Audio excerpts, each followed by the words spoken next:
தேவனே நான் ஓமதண்டையில் இன்னும் நெருங்கி சேர்வதே என் ஆவல் பூமியில். உன்னத பாட்டு 4:12 கொஞ்சம் வாசி.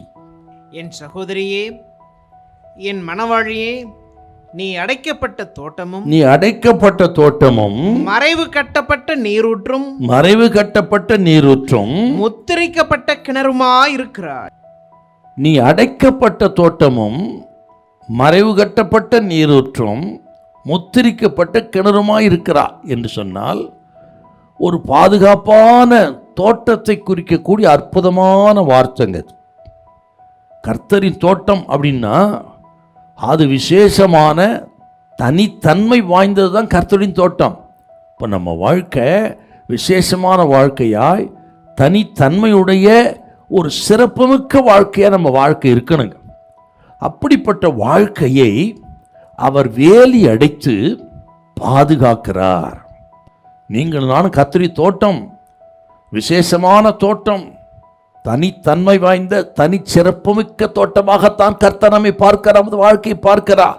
அப்படிப்பட்ட விசேஷித்த தோட்டமாகி நம்ம வாழ்க்கையை பாதுகாக்கிற மிகப்பெரிய முக்கியமான பொறுப்பை கர்த்தர் தமது கையில் வைத்திருக்கிறார். அதை தாங்க நம்ம வாசிக்க கேட்டோம். நீ அடைக்கப்பட்ட தோட்டமும் மறைவு கட்டப்பட்ட நீரூற்றும் முத்திரிக்கப்பட்ட கிணறுமாய் இருக்கிறான்னு சொன்னால், அப்படி தோட்டத்தை அற்புதமாய் பாதுகாத்து நடத்துகிற நல்ல ஆண்டவர் நமது ஆண்டவர். அவர் கரத்திலே அப்படிப்பட்ட தோட்டமாய் நம்ம இருக்கணுங்க.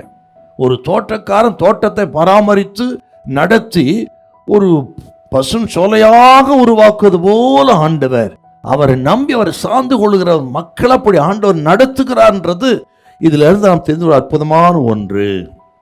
அப்படின்னா அவர் நடத்தணும்னா எவ்வளோ ஆண்டவரோடு அன்பில் ஐக்கியத்தில் நம்ம இருக்கணுங்க. ஏதோ ஒரு சாதாரண தோட்டமே நினைக்காதீங்க. அப்படி ஆழமான அன்பிலும் ஐக்கியத்திலும் இருந்து கனி கொடுக்கத்தான் அப்படிலாம் நம்ம நடத்துறாரு.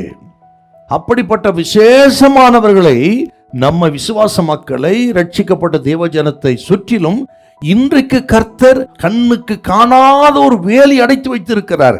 இது கேட்கிற ஒவ்வொரு கர்த்தரை பிள்ளை கர்த்தர் சொல்றார், பயப்படாதிருங்கள். ஆண்டவர் உங்களை சுற்றிலும், உங்கள் பிள்ளைகளை சுற்றிலும், உங்க வியாபாரத்தை சுற்றிலும், குடும்பத்தை சுற்றிலும் அவர் வேலி போட்டு வைத்திருக்கிறார், வேலி அடைத்து வைத்திருக்கிறார். ஆகவே தான் நாம் இந்த உலகத்துல பாதுகாப்பா இருக்கிறோங்க. ஆண்டவர் வேலி அடைக்காவிட்டால் இந்த உலகத்தை ஒரு நாள் கூட பாதுகாப்பா இருக்க முடியாது. இப்ப நம்ம பாதுகாப்பா இருப்பதன் ரகசியம், கர்த்தர் நமக்கு உண்டான எல்லாவற்றிலும் வேலி அடைத்திருக்கிறார். இந்த வேலியை தாண்டி வந்து எந்த சக்தி இங்கு செய்ய முடியாது.